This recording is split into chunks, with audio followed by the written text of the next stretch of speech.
Hello everyone, welcome and welcome back to my YouTube channel Nosopedia. आज की इस video के अंदर हम साइकोलॉजी एंड सोशियोलॉजी का प्रीवियस ईयर क्वेश्चन पेपर करने वाले हैं, जो कि 2024 के अंदर यूपी स्टेट मेडिकल फैकल्टी में आया हुआ पेपर है। ठीक है, तो चलिए इसको हम शुरू करते हैं। सबसे पहले तो मैं आपको पेपर दिखा देता हूँ। ये आप देख सकते हो पेपर, थोड़ा सा ब्लर्ड है और जूम में दिखाता हूँ आपको। ठीक है, ये पहला हमारा जो 5 क्वेश्चंस होते हैं वो हमारे टिक द करेक्ट ऑप्शंस होते हैं। तो चलिए इनको सॉल्व करते हैं। Oedipus conflict is seen in, तो ये ऑडिपस कॉन्फ्लिक्ट, फिर ऑप्शंस देख लो आपको, oral stage, anal stage, phallic stage, latency stage. तो ये सब क्या है, हमारे स्टेजेस होते हैं जो कि साइको सोशल डेवलपमेंटल स्टेजेस होते हैं। एरिक एरिक्सन ने हमें ये थ्योरी दी थी, तो उसमें आपको ये पढ़ना पड़ेगा। ठीक है, ऑडिपस कॉन्फ्लिक्ट क्या होता है, हमारा फैलिक स्टेज के अंदर होता है। नेक्स्ट क्वेश्चन है फादर ऑफ सोशियोलॉजी, बहुत ही simple question. Father of sociology कौन है? Auguste Comte. The scientific study of mental process like attention, attention क्या है? ये हमारा एक मेंटल प्रोसेस है, और जो भी मेंटल प्रोसेसेस होते हैं वो हम कॉग्निटिव साइकोलॉजी के अंदर हम उससे डील करते हैं। ठीक है, तो option number A, the practice of marrying multiple spouses is called. ठीक है, एकाधिक पत्नियों से विवाह करने की प्रथा को क्या कहा जाता है? ठीक है, एक से ज्यादा अगर किसी की पत्नियां होती हैं तो उसे हम क्या बोलते हैं, तो वो आपको यहाँ पे बताना है। तो हाँ, इसे हम बोलते हैं polygamy, option B. A mental state that involves extreme fear and distrust of others is termed as, तो यानी कि हमें ये बताना है एक मानसिक स्थिति जिसमें अत्यधिक भय और दूसरों के प्रति अविश्वास शामिल होता है, उसे हम क्या कहते हैं? तो उसे हम पैरानॉइड बिहेवियर बोलते हैं। पैरानोइया लिखा हुआ ना, ठीक है, ये होता है। ठीक है, इसका मतलब ऐसे आप समझ सकते हो। एग्जाम्पल, इसमें क्या होता है, इंसान को डर लगने लगता है दूसरों से कि वो मुझे मार देगा, मुझे किसी से खतरा है। अब वो खाना नहीं खाएगा किसी का दिया हुआ कि यार उसने जहर मिलाया होगा। तो ये सब चीजें इसके अंदर होती हैं। चलिए फिर अब नेक्स्ट देखते हैं हम लोग। राइट एंड रॉन्ग स्टेटमेंट्स, यानी कि सिंपली ट्रू फॉल्स आपको बताना है। यहाँ पे clinical psychology deals with assessing and treating mental illness and behavioural problems. ठीक है, क्लिनिकल साइकोलॉजी क्या होता है? असेस करता है, ट्रीट करता है मेंटल इलनेस और बिहेवियर प्रॉब्लम को। ये क्या है? सही बात है, ट्रू है। Iconic memory is long term memory. Iconic memory क्या होती है हमारी? ये सेंसरी मेमोरी होती है, तो ये है फॉल्स। इकोइक मेमोरी ये सेंसरी मेमोरी, तो ये हमारा ट्रू है। आइकोनिक और इकोइक मेमोरी हमारी सेंसरी मेमोरी होती है। Hunger is a biological motive, जी यस, ठीक है, ये हमारा बेसिक नीड्स होता है जो कि हम बायोलॉजिकल नीड्स भी बोलते हैं।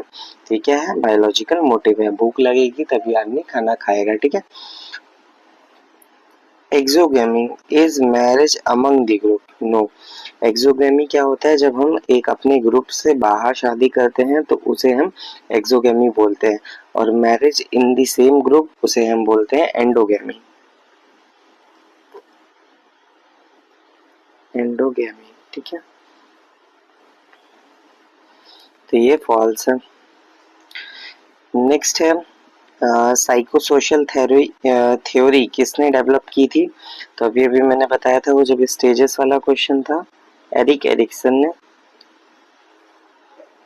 एरिक एरिक्सन, ठीक है, इन्होंने ये थ्योरी डेवलप की थी। The word personality comes from the, तो पर्सनैलिटी शब्द कहाँ से आया है? एक ग्रीक वर्ड होता है जो कि यूज किया जाता है मास्क के लिए, तो वहां से इसका ओरिजिन हुआ है। वर्ड है हमारा पर्सोना।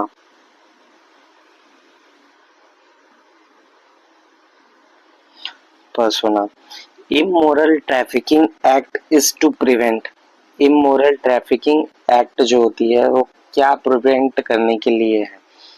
ठीक है, किस चीज से बचाने के लिए होता है? वो होता है प्रोस्टिट्यूशन से बचाने के लिए।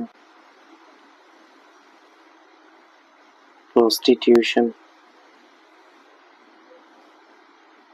ठीक है।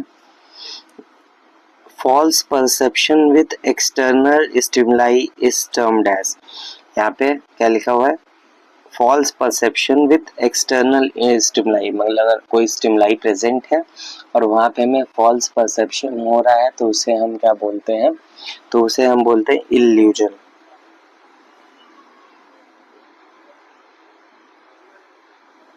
इल्यूजन, ठीक है। The study of relationship between individuals and their environment is called as, यानी कि एक इंडिविजुअल और इन्वायरमेंट के बीच में जो स्टडी होती है, जो रिलेशनशिप होता है, उसे हम क्या बोलते हैं? तो इसकी स्टडी को हम क्या बोलते हैं? इन्वायरमेंट की स्टडी को क्या बोलते हैं? इकोलॉजी।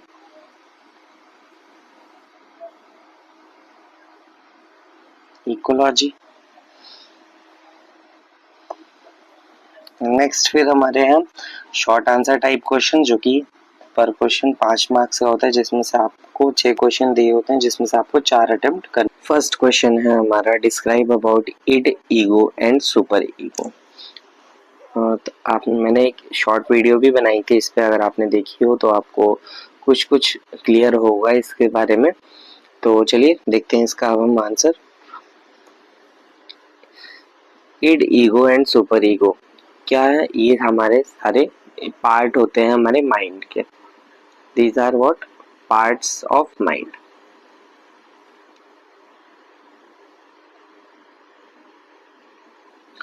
फर्स्ट है id, the primitive part of mind. ये क्या है? सबसे हमारा फर्स्ट पार्ट या प्रिमिटिव पार्ट होता है माइंड का। ये काम किस पे करता है? प्लेजर प्रिंसिपल पे काम करता है। वांट इमीडिएट सेटिस्फैक्शन, यानी कि अगर मान लो इसकी कुछ नीड्स हैं तो वो तुरंत चाहेगा कि हमारी जो नीड्स हैं वो पूरी हो जाए और हम सेटिस्फाई हो जाए, ठीक है।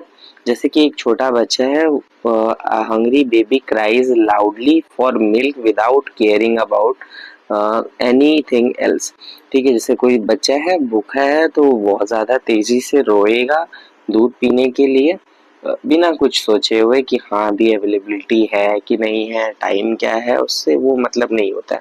उससे मतलब बस इतना है कि उसका जो प्लेजर है, मतलब उसकी जो भूख है वो सेटिस्फाई होनी चाहिए। नेक्स्ट है हमारा ईगो। ईगो क्या है? It is the rational part of the mind. यहाँ पे क्या होता है? हमारी रेशनल जैसे थिंकिंग होती है, यहाँ पे हम सोचते हैं समझते हैं चीजों को। ये किस पे काम करता है? ये रियलिटी प्रिंसिपल पे काम करता है।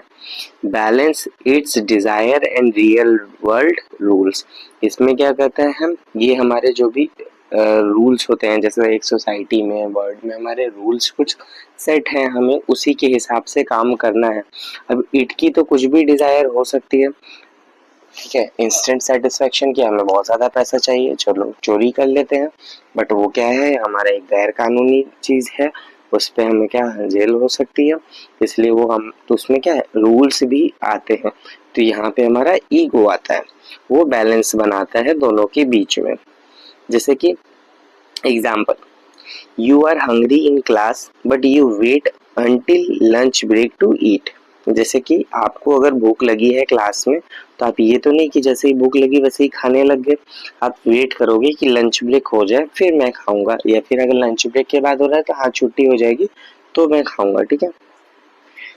नेक्स्ट है सुपर ईगो। सुपर ईगो क्या है? ये हमारा सबसे जो अपर पार्ट होता है, ये वो होता है moral part of the mind. यहाँ पे क्या होता है? हम सही और गलत के बारे में सोचने लग जाते हैं।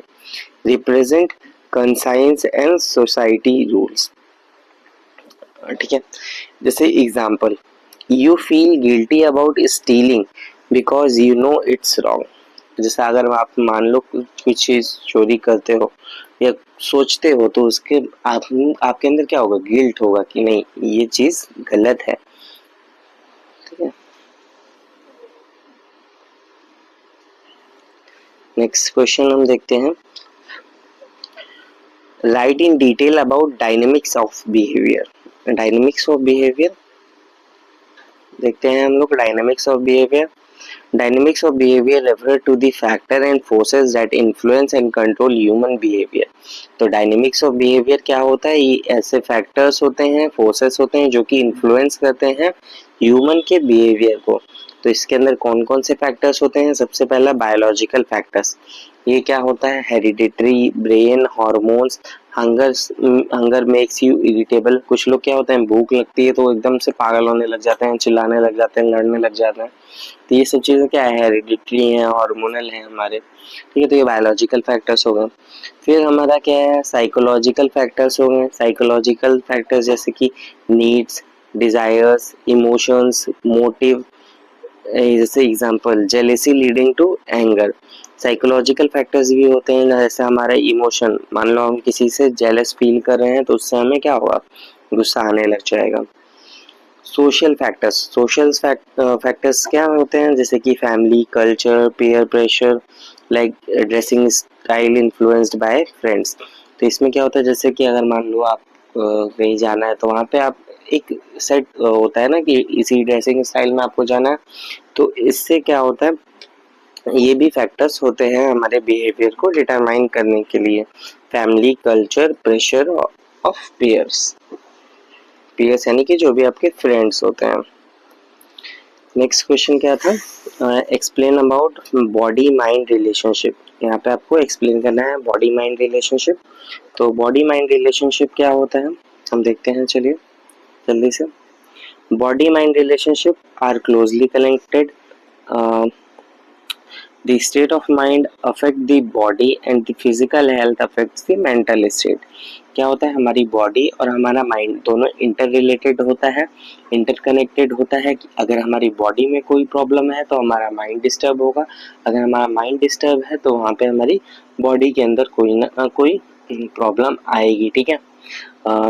जैसे कि एग्जाम्पल्स, जैसे कि अगर आप मान लो मेंटली स्ट्रेस ले रहे हो तो आप फिजिकल इलनेस होगी। जैसे कि क्या होगा? आपको हेडेक होने लगेगा, बीपी हाई होगा, माउथ अल्सर्स होते हैं। फिजिकल साइंस, फिजिकल इलनेस, अगर मान लो आपको कोई फिजिकल इलनेस है तो उससे मेंटल स्टेट को भी असर पड़ता है। जैसे कि मान लो आपको कोई प्रॉब्लम है, जैसे कि मान लो आपको कैंसर है, ठीक है, मान लो कैंसर है तो उसकी वजह से, या किसी को भी कैंसर है तो उसकी वजह से क्या होता है? उसका माइंड डिस्टर्ब होता है, उसे डिप्रेशन होता है, एंजाइटी होती है। थर्ड है हमारा positive mind. Positive mind leads to healthy body. अगर आपका माइंड पॉजिटिव है तो आप हेल्दी बॉडी होगी। Happiness boost immunity and recovery. अगर आप खुश रहते हो तो उससे क्या होता है? आपकी इम्यूनिटी बूस्ट होती है और आप जल्दी से रिकवर कर जाते हो। Psychological factors, thoughts, emotion influence physical health and psychosomatic disorders. Physical activities like exercise improves mood and mental health, ठीक है। अगर आप फिजिकल एक्टिविटी करते हो। फोर्थ क्वेश्चन है define stress and explain about types of stress, ठीक है। कुछ खास क्वेश्चंस नहीं है यहाँ पे, बहुत ज़्यादा टफ नहीं है, मतलब आप आराम से कर सकते हो। अगर आपने थ्योरी अच्छे से पढ़ी हुई है तो कुछ भी आपके लिए मुश्किल नहीं है। 6 क्वेश्चन में से मुझे नहीं लगता कि आपको एक भी ऐसा क्वेश्चन होगा, अगर आपने अच्छे से पढ़ा है तो आपको, जो ना आए। आप सारे क्वेश्चंस को इजीली अटेम्प्ट कर सकते हो। तो चलिए अब हम फोर्थ क्वेश्चन देखते हैं, stress. Okay, stress and it's type. Stress क्या होता है? स्ट्रेस एक state of mental and physical tension caused by challenging and threatening situations. ये क्या है? एक हमारी स्टेट है, मेंटल स्टेट होती है जिसके अंदर क्या होता है? हमें टेंशन होने लगती है, किसी मान लो कोई चैलेंज है या कोई हमें डराता धमकाता है, डर लगने लग जाता है, तो उसे हम स्ट्रेस बोलते हैं। स्ट्रेस कितने टाइप का होता है? स्ट्रेस हमारा एक तो एक्यूट और क्रॉनिक हो सकता है। एक्यूट और क्रॉनिक मतलब एक्यूट जो शॉर्ट टर्म के लिए होता है उसे हम एक्यूट कहते हैं। और जैसे कि आप मान लो एग्जाम के पहले आप थोड़ा सा नर्वस फील करते हो तो क्या है? ये एक्यूट स्ट्रेस है, एग्जाम के बाद आपका स्ट्रेस भी खत्म हो जाएगा। नेक्स्ट है हमारा chronic stress. Chronic stress stress क्या होता है? ये लॉन्ग टर्म स्ट्रेस होता है। जैसे कि मान लो कोई प्रॉब्लम है जो कि लंबा चलने वाली, जैसे कि मान लो किसी के घर में फाइनेंशियल डिफिकल्टीज हैं या मान लो कोई सिक पर्सन है जिसकी आपको केयर करनी है, तो ये सब क्या है, ये लॉन्ग टर्म आपकी स्ट्रेसफुल सिचुएशन रहने वाली है। ईओ स्ट्रेस क्या होता है, ये हमारा पॉजिटिव स्ट्रेस होता है। जैसे कि मान लो कुछ लोगों को स्ट्रेस होता है अपनी जॉब से रिलेटेड, अपनी जो भी कंपटीशन की प्रिपरेशन कर रहे हो, अगर ये सब स्ट्रेस है एग्जाम की प्रिपरेशन के लिए स्ट्रेस, तो ये क्या है, ये हमारे लिए पॉजिटिव टाइप का स्ट्रेस है। ये हमें क्या करेगा, मोटिवेट करेगा, हमारे परफॉर्मेंस को इंक्रीज करेगा। ठीक है।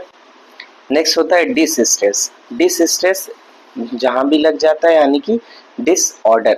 ठीक है, डिस जहां भी लगे समझो disorder.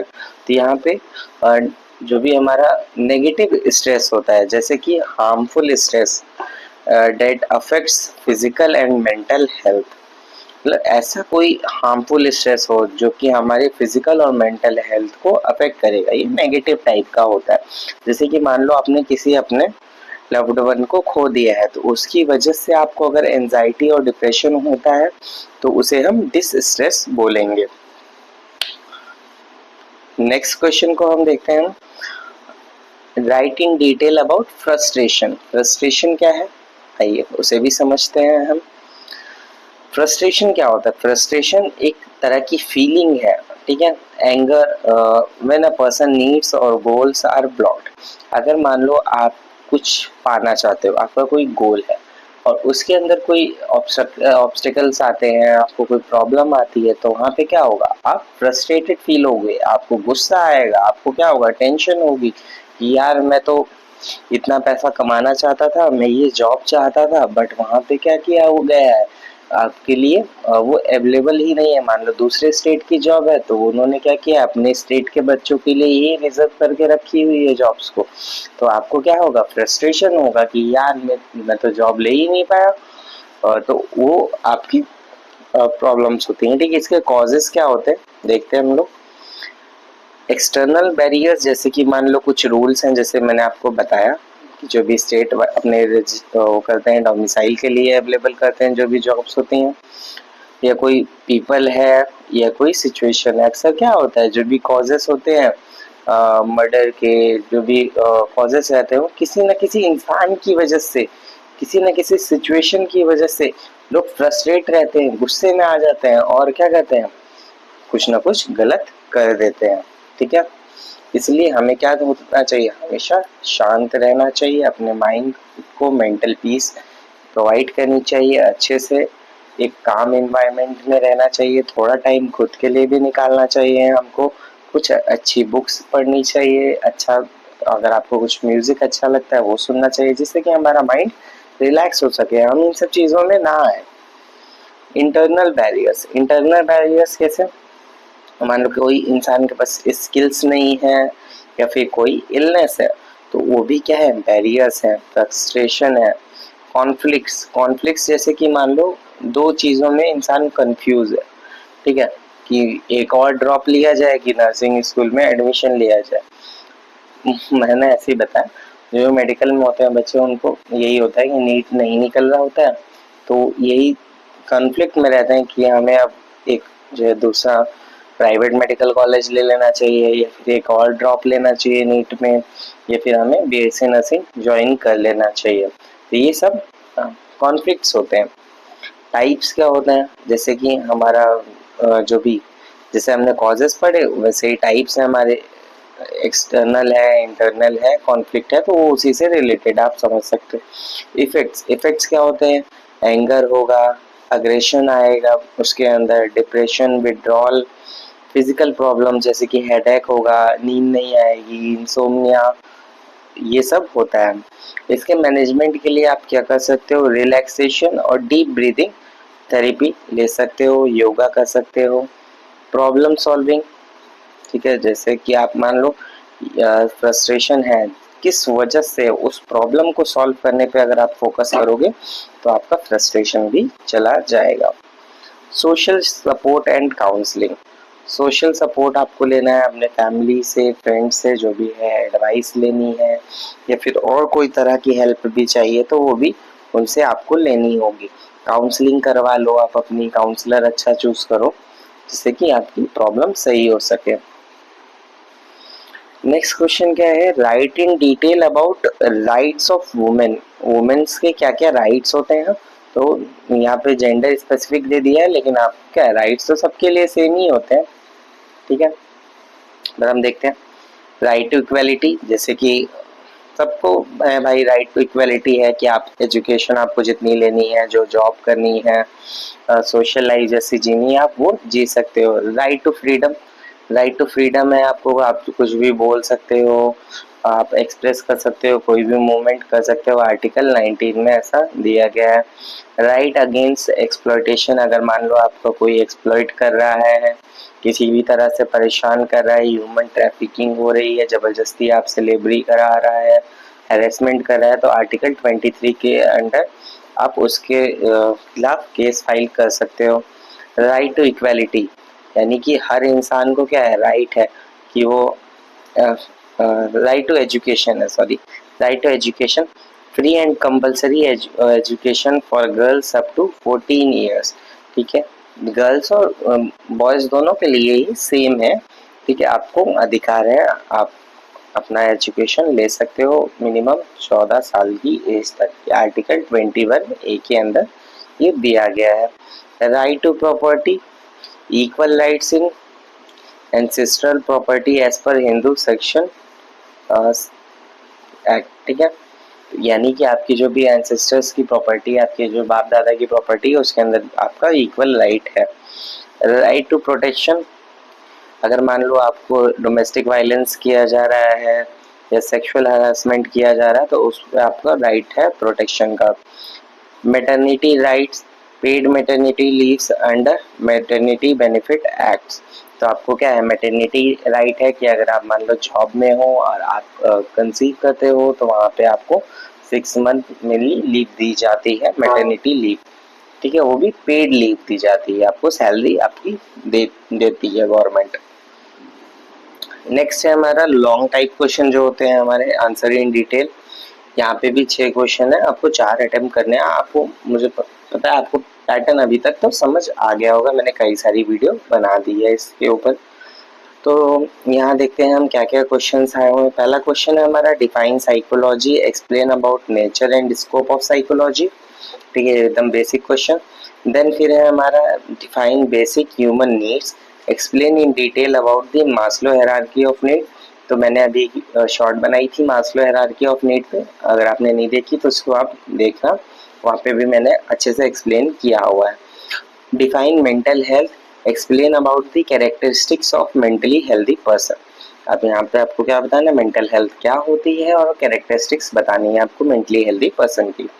Define emotion, write about the types of emotion, explain about the emotional control or management.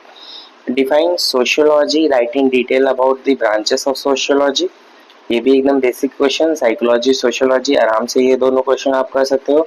Right about the social problems in India and explain about alcoholism, ये भी एकदम सिंपल, यहाँ पे सबसे ज्यादा सिंपल सिंपल क्वेश्चन आपको बता देता हूँ।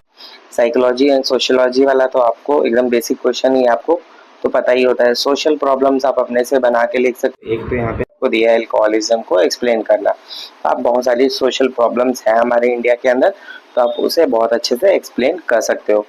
नेक्स्ट है हमारा क्वेश्चन अटेम्प्ट कर सकते हो, बेसिक ह्यूमन नीड्स, ये आपको पता होगा, मास्लो हायरार्की नीड काफी सिंपल है, ये आप एक्सप्लेन कर सकते हो।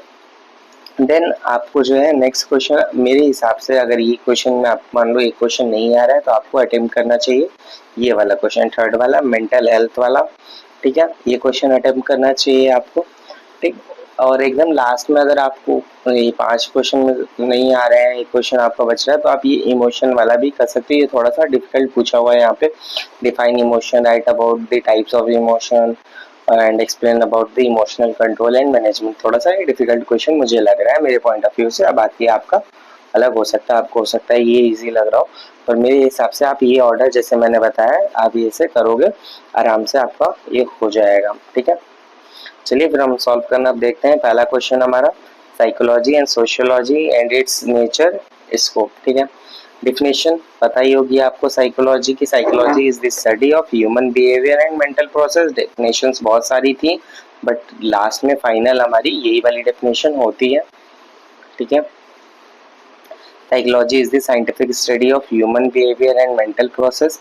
It studies how people think, feel, act in different situation. यानी कि इसके अंदर हम क्या पढ़ते हैं कि इंसान क्या कब क्या सोचता है, कैसा फील करता है, कैसे वो अलग अलग सिचुएशंस में एक्ट करता है.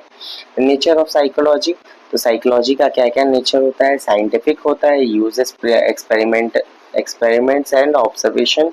ऑब्जेक्टिव होती है साइकोलॉजी, यानी कि स्टडीज बिहेवियर विदाउट बायस, यानी कि भेदभाव किए बिना हम बिहेवियर के बारे में पढ़ते हैं. अप्लाइड एंड थ्योरेटिकल है, help in real life problems and theory development. ये क्या होता है हमारा रियल लाइफ प्रॉब्लम्स में हेल्प करता है और थ्योरी डेवलपमेंट करता है. Dynamics, both studies both normal and abnormal behaviour. Nature क्या है साइकोलॉजी का, इसमें हम नॉर्मल और एबनॉर्मल दोनों ही बिहेवियर पढ़ते हैं. इंटरडिसिप्लिनरी, यानी कि इसके अंदर हम क्या है जो भी मेडिसिन से रिलेटेड है, एजुकेशन से रिलेटेड है, सोशियोलॉजी से रिलेटेड, सब कुछ मतलब रिलेट करके हम पढ़ते हैं साइकोलॉजी को. स्कोप ऑफ साइकोलॉजी, स्कोप क्या है, स्कोप इसका कई सारी फील्ड्स में हम यूज करते हैं. सबसे ज़्यादा तो हमारा क्लिनिकल साइकोलॉजी में यूज़ किया जाता है. अबाउट 50% जो है हमारा जो है क्लिनिकल साइकोलॉजी होती है. बुक में कहीं पे 55% भी दिया हुआ है. ठीक है, 55% क्या है हमारा स्कोप क्लिनिकल साइकोलॉजी के अंदर है. देन फिर educational psychology improves teaching and learning methods. Educational psychology होती है. इंडस्ट्रियल साइकोलॉजी का भी यूज़ किया जाता है, जैसे कि जहाँ पे आप वर्क प्लेस जो होती है, जहाँ आप काम कर रहे हैं, वहाँ पे भी बहुत सारे इश्यूज होते हैं. आपस में कलीग्स के अंदर इश्यूज होते हैं, तो उसको सॉल्व करने के लिए वहाँ पे भी साइकोलॉजी का यूज़ किया जाता है. सोशल साइकोलॉजी, जैसे कि जो सोशल ग्रुप्स होते हैं उनके अंदर भी बहुत सारे कॉन्फ्लिक्ट्स रहते हैं, हमेशा प्रॉब्लम्स होती रहती है. बिहेवियर और जो भी रिलेशनशिप से रिलेटेड प्रॉब्लम्स हैं, अपने इंडिया के अंदर तो सबसे ज़्यादा बड़ी सोशल प्रॉब्लम क्या है, कल्चरल प्रॉब्लम. हिंदू मुस्लिम हर जगह वोट बैंक बना के रखे हुए हैं यहाँ के पॉलिटिशियन. सारा कुछ जो है उसी से हो रहा है उनका. डेवलपमेंटल साइकोलॉजी, इसके अंदर क्या है, हम पूरा डेवलपमेंटल स्टेजेस पढ़ते हैं. Psycho social and psycho sexual जो थ्योरी है हमारी फ्रीड और एरिक एरिक्सन के अंदर, तो उनकी हम थ्योरी को पढ़ते हैं. उसमें हमको समझ में आता है कि कैसे कैसे जो है अलग अलग फेजेस होते हैं. इन्फेंसी से लेके हमारा जो ओल्ड एज तक होता है, अलग अलग फेजेस में हम क्या क्या सीखते हैं, क्या क्या हमारे अंदर साइकोलॉजिकल डेवलपमेंट होता है. तो ये डेवलपमेंटल साइकोलॉजी के अंदर आ जाता है. हेल्थ साइकोलॉजी, यानी कि हेल्थ साइकोलॉजी में हम क्या पढ़ते हैं, promotes mental and physical wellbeing. इसके अंदर क्या है, हम जो भी हमारी हेल्थ के रिलेटेड हम पढ़ाई करते हैं. Next question, Maslow hierarchy of need. तो मास्लो हायरार्की ऑफ नीड मैंने आपको बताया था, फिर से मैं बता देता हूँ.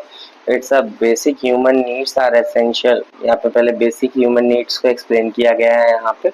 तो बेसिक ह्यूमन नीड्स क्या होती हैं, जो हमें एसेंशियल रिक्वायरमेंट्स होती हैं, जैसे कि जो हमारा physical, emotional, social well being of individual. जैसे जो भी हमारी एकदम एकदम बेसिक ज़रूरतें होती हैं, जो एकदम भाई चाहिए ही चाहिए, वो सब हमारा बेसिक ह्यूमन नीड्स के अंदर आता है. जैसे कि हो गया रोटी, कपड़ा, मकान, food, water, safety, love, respect. ठीक है, ये मास्लो हायरार्की नीड में सबसे नीचे की तरफ आता है. यहाँ पे सेफ्टी एंड रिस्पेक्ट वगैरह ये तो लास्ट वाला है, यहाँ पे आप हटा सकते हो, यहाँ पे नहीं, ये सब लास्ट में आएगा. फूड, वाटर, एयर, शेल्टर, ये सब होगा यहाँ पे. स्लीप एंड क्या है, एंड सेक्स भी हमारा बेसिक नीड में आता है. बट ये सारे क्या होते हैं, हमारे एसेंशियल फॉर सर्वाइवल होते हैं. Food, water, air, shelter, sleep, it's essential for survival, but sex is not essential for survival. इसके बिना भी लोग जीते हैं.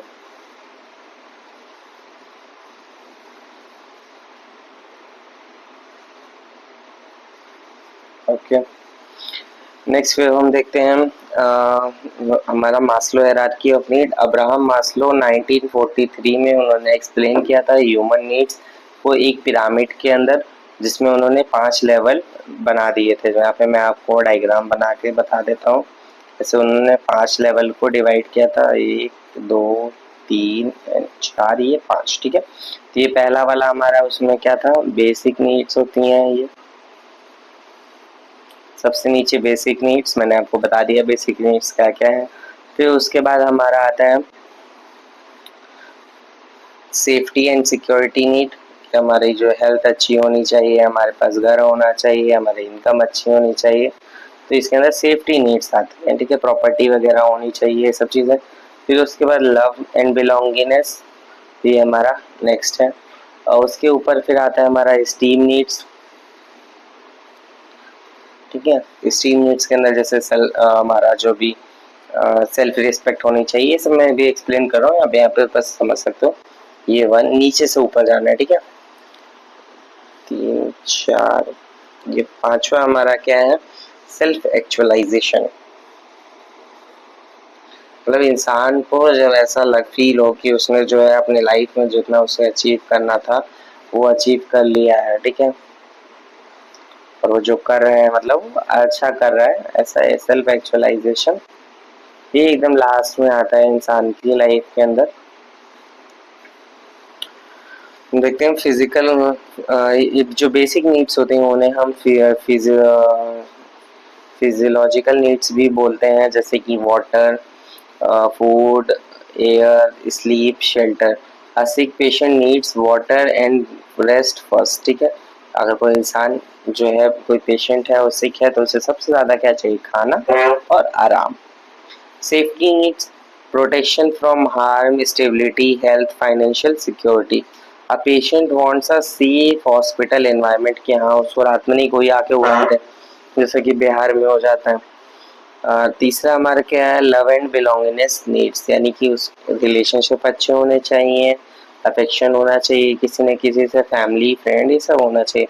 Emotional support from nurses and family during illness, इंसान को फिर ये चाहिए। तो यहाँ पे देखो, यहाँ पे मैंने पेशेंट का लेके सब कुछ बनाया हुआ है। ठीक है, सबसे पहले क्या है, हमारी बेसिक नीड्स चाहिए इंसान को, जो भी मतलब पेशेंट है उसे खाना चाहिए, रेस्ट चाहिए सबसे पहले। फिर उसके बाद उससे क्या है, एक सेफ हॉस्पिटल एनवायरनमेंट चाहिए। देन उसके बाद उसको चाहिए लव एंड बिलोंगिंगनेस, यानी कि उसका जो भी फैमिली है, जो भी नर्सेस हैं, उनके साथ इमोशनल नीड्स अच्छा होना चाहिए, इमोशनल सपोर्ट वो प्रोवाइड करें। नेक्स्ट फिर हमारा क्या है, स्टीम नीड्स। स्टीम नीड्स के अंदर क्या आता है, respect, recognition and self confidence. इसके अंदर क्या है, इंसान को क्या रिस्पेक्ट चाहिए होता है, सेल्फ कॉन्फिडेंस होना चाहिए, जैसे कि praising a patient progress help self esteem. जैसे अगर पेशेंट मान लो धीरे रिकवर कर रहा है धीरे धीरे, तो उसको हमें वहाँ पे प्रेस करना चाहिए, उसका बढ़ावा देना चाहिए, उसे मोटिवेट करना चाहिए कि हाँ आप अब ठीक हो रहे हो आप, तो उसके अंदर कॉन्फिडेंस आएगा। नेक्स्ट फिर हमारा क्या है, सेल्फ एक्चुअलाइजेशन। ये क्या है, टॉप लेवल नीड है, सबसे ऊपर। Achieving one's full potential, creativity and personal growth. A recovered patient want to return to work and contribute to the society. तो यहाँ पे सेल्फ एक्चुअलाइजेशन क्या है, जब इंसान जो है मतलब जो पेशेंट है वो जब ठीक हो जाएगा तो वो क्या करेगा, उसको जरूरत समझ में आएगी कि अब उसे वापस से काम करना चाहिए, अपनी जो सोसाइटी के लिए कंट्रीब्यूट करना चाहिए।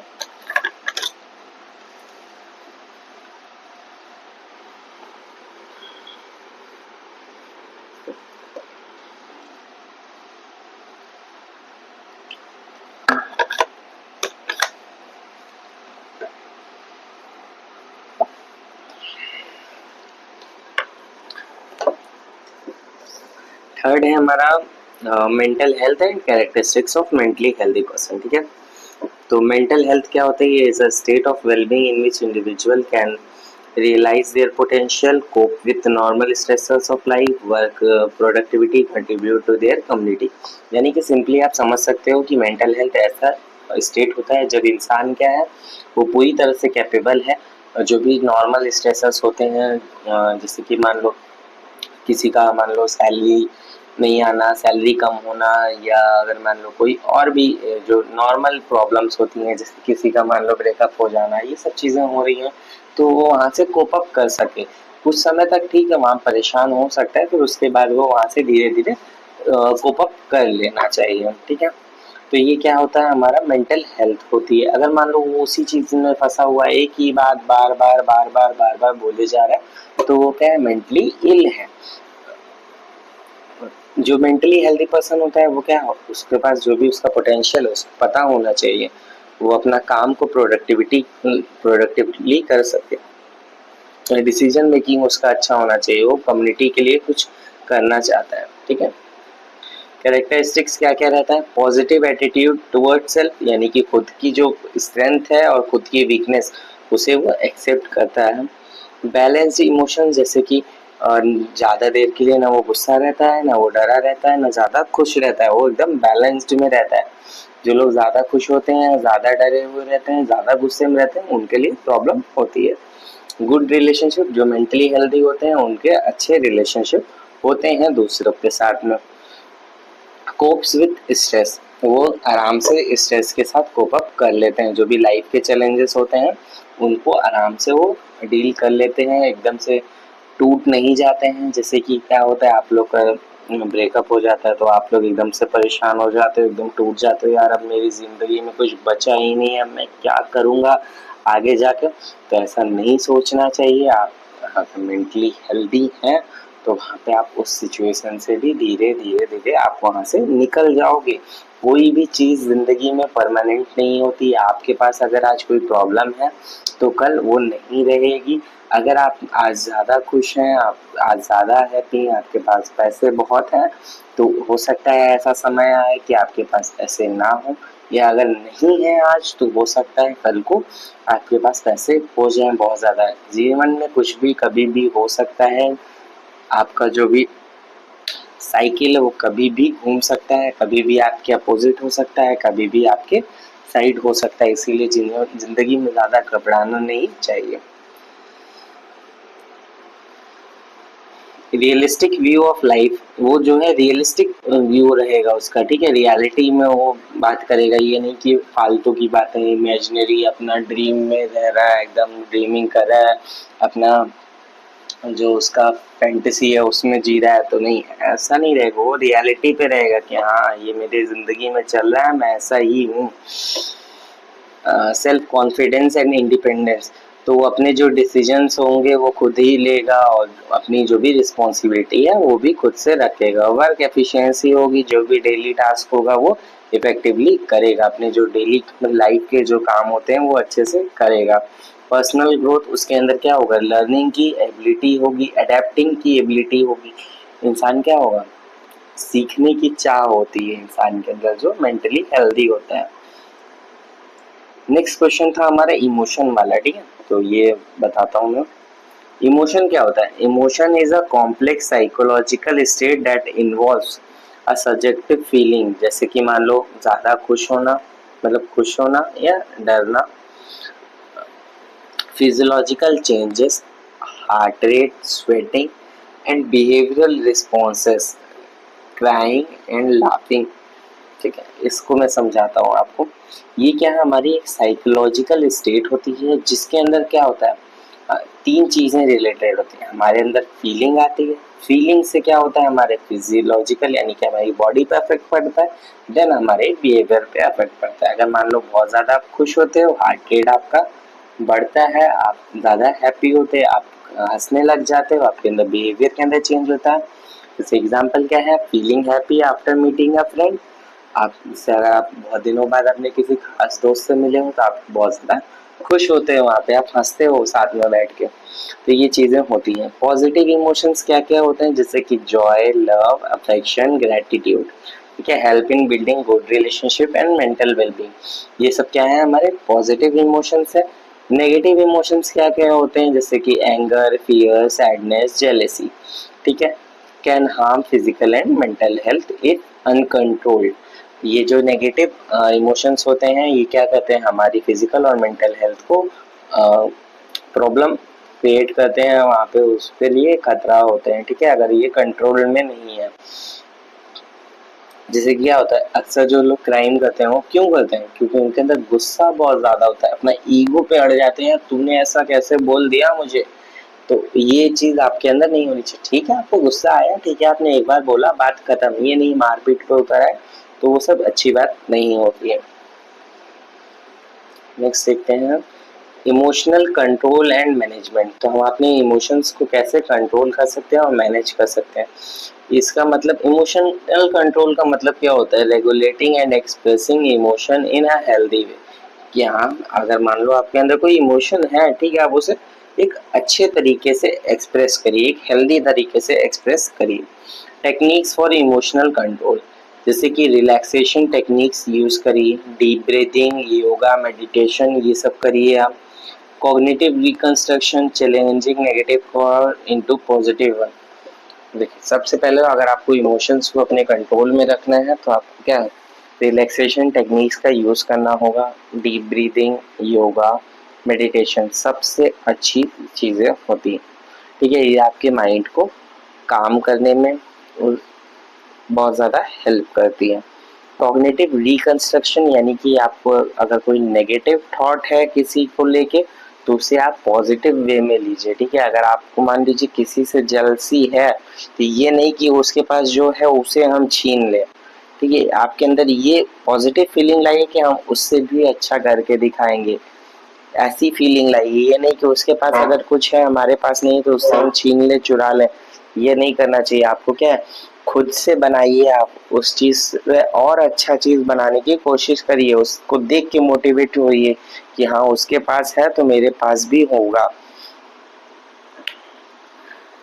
Talking it out, sharing feelings with trusted peoples, या अपनी जो भी फीलिंग्स है उन्हें आप जो भी आपके खास लोग हैं उनसे शेयर करिए। ये नहीं सबसे बताते फिर रहे हैं यार मुझे ये प्रॉब्लम है, मुझे वो प्रॉब्लम है, नहीं। आपको जो है जो भी ट्रस्टेड लोग हैं, जैसे आपके जो फैमिली है, फ्रेंड्स हैं, जो भी खास खास, उनको आपको बताना है।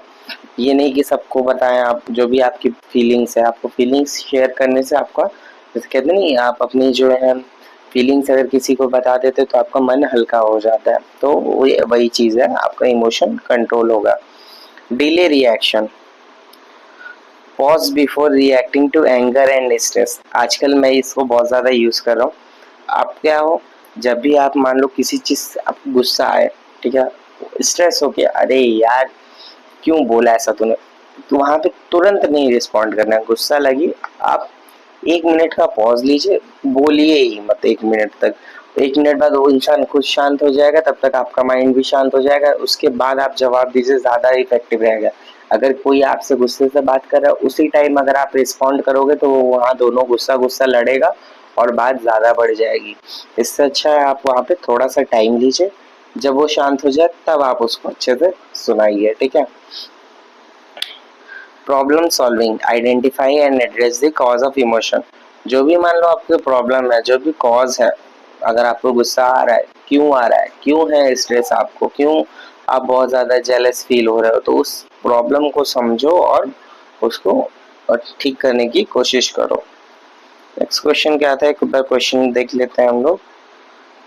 इमोशन तक हो गया हमारा। नेक्स्ट है हमारा sociology and right in detail about the branches of sociology, right about the social problems in India, और इंडिया के अंदर जो भी प्रॉब्लम्स हैं सोशल, ठीक है। इसको हम लोग जल्दी से देख लेते हैं, 2 क्वेश्चन और बचे हैं।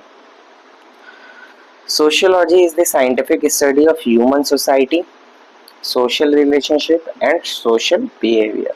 सोशियोलॉजी क्या होती है, आप सिंपली आप एक लाइन की डेफिनेशन याद रखना चाहते हो तो उसे याद रखो, it is a scientific study of society.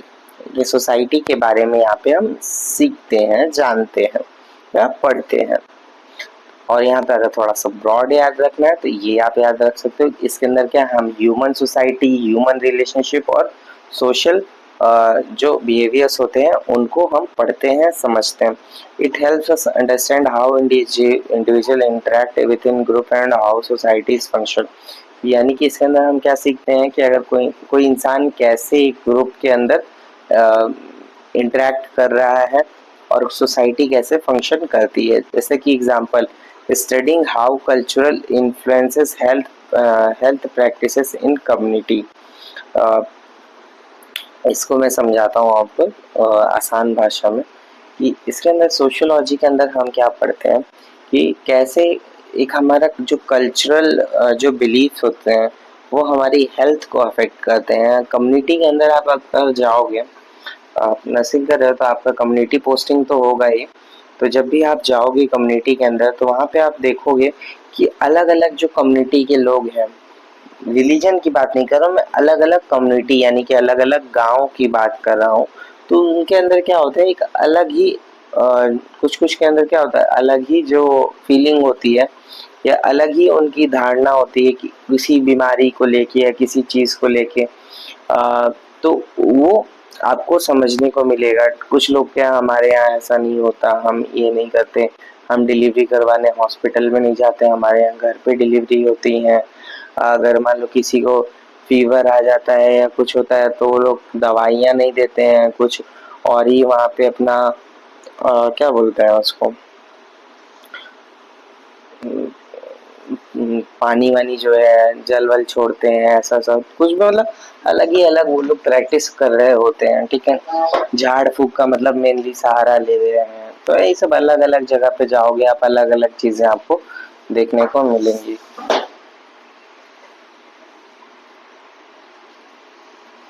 Branches of sociology, तो सोशियोलॉजी की क्या है branches, social organisation studies the structure of societies like family, community, social institutes, is role of family in child development.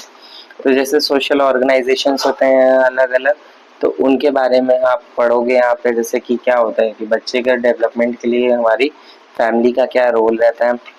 Social psychology studies how society affect individual behaviour and vice versa, how peer pressure influence adolescence behaviour. Social psychology के अंदर हम पढ़ देंगे कैसे एक बच्चे का जो ग्रुप होता है वो बच्चे के बिहेवियर को इन्फ्लुएंस करता है।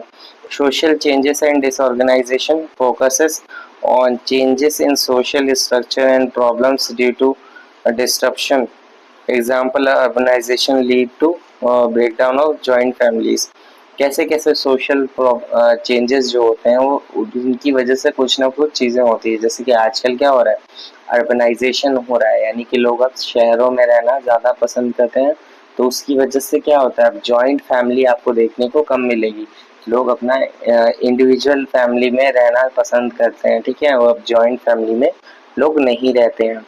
ये सब क्या है, चेंजेस हैं, सोशल चेंजेस हैं। नेक्स्ट है human ecology studies the relationship between humans and environment, impact of pollution और अर्बन पॉपुलेशन। क्या है, हम जो हमारे अर्बन एरियाज में जो लोग रहते हैं उन पे क्या होता है, पॉपुलेशन पॉल्यूशन का एक असर होता है कि अर्बन एरियाज में पॉल्यूशन ज़्यादा होता है, उसकी वजह से उनकी हेल्थ पे असर पड़ता है। और जो गांव में रह रहे होते हैं लोग, उनकी हेल्थ अच्छी रहती है। वो देखो गांव वाले लोग जो होते हैं वो ज़्यादा ज़्यादा एज तक जीते हैं आराम से। पॉपुलेशन और demography studies birth rate, death rate, migration, population growth. क्या होता है, हम लोग सोशियोलॉजी के अंदर ये डेमोग्राफी भी पढ़ते हैं कि क्या बर्थ रेट है, कितने बच्चे पैदा हो रहे हैं एक साल के अंदर, क्या डेथ रेट है कोई एक पर्टिकुलर एरिया का, वहाँ से कितने लोग माइग्रेट किए, क्या पॉपुलेशन ग्रोथ है वहाँ पे, कैसे कैसे पॉपुलेशन बढ़ रही है। जैसे एग्जांपल क्या है, इफेक्ट्स ऑफ ओवर पॉपुलेशन और हेल्थ केयर सर्विसेज। क्या होता है आजकल पॉपुलेशन हमारे इंडिया की क्या है, बहुत ज़्यादा हो चुकी है, जिसकी वजह से जो हेल्थ केयर सर्विसेज हैं उन पे भी असर पड़ता है कि इतने सारे लोगों के लिए जो है हेल्थ केयर फैसिलिटीज़ अवेलेबल कराना बहुत ज़्यादा मुश्किल होता है। Applied sociology uses sociological knowledge to solve problem, social problem, जैसे कि health education campaigns to reduce HIV ads.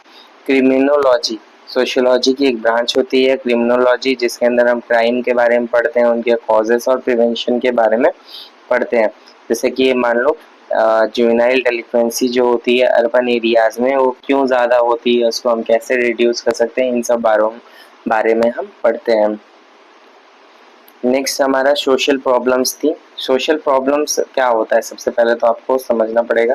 Social problems ऐसे जो इश्यूज होते हैं जो कि लार्ज सेक्शन ऑफ सोसाइटी को अफेक्ट करते हैं। ठीक है, जैसे कि हमारे इंडिया के अंदर जो कॉमन सोशल प्रॉब्लम्स क्या क्या हैं, पॉवर्टी, पॉवर्टी यानी कि गरीबी। सबसे ज़्यादा क्या है हमारे देश के अंदर, गरीबी है, जिसकी वजह से इवन लोग अपनी बेसिक नीड्स तक पूरी नहीं कर पाते, रोटी कपड़ा और एजुकेशन तक नहीं ले पाते हैं। ठीक है, इलिटरेसी, यही पावर्टी लीड्स टू इलिटरेसी, यानी कि लोग बहुत ज़्यादा ऐसे लोग हैं जो कि पढ़ नहीं सकते, लिख नहीं सकते, अनपढ़ लोगों की संख्या भी बहुत ज़्यादा है। ये पावर्टी की वजह से ही होता है। और जब लोग अनपढ़ रहेंगे उसकी वजह से क्या होगा, अनएम्प्लॉयमेंट रहेगी, यानी कि लोगों को नौकरियां नहीं मिलेंगी, जो कि हमारा इकोनॉमिक और सोशल इशू रहता है। चाइल्ड लेबर, अगर बच्चा पढ़ेगा नहीं और गरीबी रहेगी तो बच्चे को क्या है, काम करना पड़ेगा, तो वो भी है। जेंडर इनइक्वालिटी, यहाँ पे क्या होता है अपने इंडिया में डिस्क्रिमिनेशन अब तो थोड़ा कम हुआ है पहले के मुकाबले, पर अभी भी है जो हमारे रूरल एरियाज हैं वहाँ पे, कि जो औरतें होती हैं उनको उतना ज़्यादा पढ़ने या जॉब करने की आज़ादी नहीं होती है। डोमेस्टिक वायलेंस होता है, alcoholism and substance abuse addiction causes health and social issues. जो लोग होते हैं सब्सटेंस अब्यूज करते हैं, जो अल्कोहलिक होते हैं, वो उनकी हेल्थ पे असर पड़ता है और उसकी वजह से सोशल प्रॉब्लम्स भी होती हैं, अपने फैमिली को जो है अफेक्ट करते हैं फाइनेंशियली, और वहाँ पे जो है एक खराब इन्वायरमेंट वो लोग बना देते हैं। पॉपुलेशन एक्सप्लोजन भी बहुत बड़ा सोशल प्रॉब्लम है इंडिया के अंदर। क्या होता है कि इंडिया की पॉपुलेशन इतनी ज़्यादा हो गई है,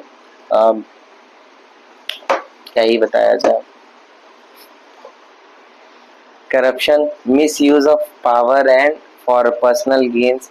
इंडिया के अंदर क्या है, करप्शन बहुत ज़्यादा है। आप छोटा सा कोई काम करवाने जाओ तुरंत सब पैसे मांगते हैं काम करने के लिए, इतना ज़्यादा करप्शन करके रखे हुए हैं यहाँ पे।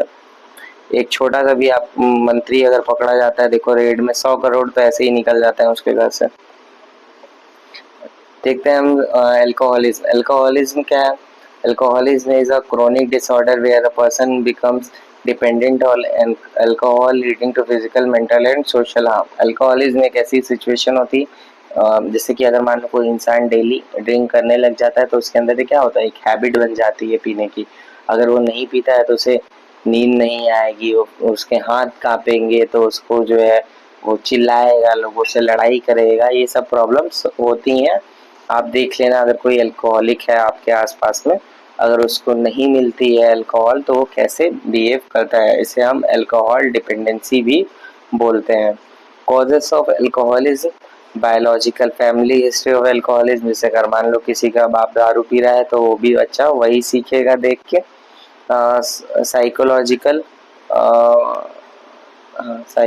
साइकोलॉजिकल जैसे कि स्ट्रेस है, किसी को डिप्रेशन है, लो सेल्फ स्टीम है, तो वो लोग भी ज़्यादा ड्रिंक करते हैं। सोशल, जैसे कि मान लो peer pressure, availability of alcohol, social custom. ज़्यादातर क्या होता है कि अपने दोस्तों के साथ बैठ के लोग पीते हैं, उनके प्रेशर में आके पीते हैं, वो लोग कहते हैं नहीं भाई पी ले, तो वो लोग पी लेते हैं, तो वहीं से आदत बनना शुरू हो जाती है।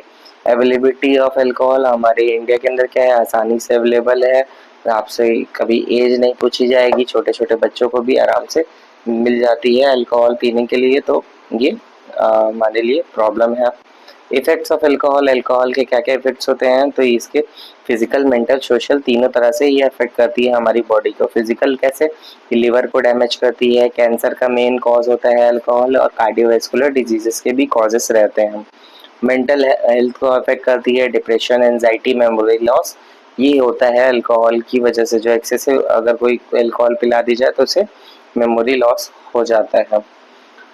Social, family conflicts, domestic violence, job loss, accidents. Social problems क्या क्या होती हैं, फैमिलीज के अंदर लड़ाई होती है, ड्रिंक करके आते हैं सब लड़ाई करते हैं, डोमेस्टिक वायलेंस करते हैं, जॉब लॉस, दारू पीने के चक्कर में बहुत की नौकरियां चली जाती हैं, एक्सीडेंट, ड्रिंक करके ड्राइव करने से बहुत एक्सीडेंट भी होते हैं। इसको प्रिवेंट और कंट्रोल कैसे किया जा सकता है, प्रिवेंशन एंड कंट्रोल तो बहुत कुछ पढ़ाया जाता है पर आज तक कंट्रोल कोई नहीं कर पा रहा है, फिर भी हम लोग पढ़ते हैं। हेल्थ एजुकेशन प्रोवाइड करनी होती है आपको, अल्कोहल के जो हार्मफुल इफेक्ट्स होते हैं वो तो खुद ही जो कंपनी होती है वो खुद ही करती है। जिसे आप देखते होगे आप लोग सिगरेट के पैकेट्स पे, टोबैको के पैकेट्स पे कैसी इमेज बना के देते हैं कैंसर की, फिर भी लोग खाते हैं पीते हैं, क्या ही किया जा सकता है। Counselling and rehabilitation programmes, government laws to control alcohol availability and support groups like alcoholic anonymous, भी यहाँ पे सपोर्ट प्रोवाइड करना है, हेल्थ एजुकेशन प्रोवाइड करना है, काउंसलिंग करना है, यही सब चीज़ें आप कर सकते हो। तो यहाँ पे हमारा ये पेपर पूरा कंप्लीट होता है। तो अगर आपको वीडियो अच्छी लगी हो तो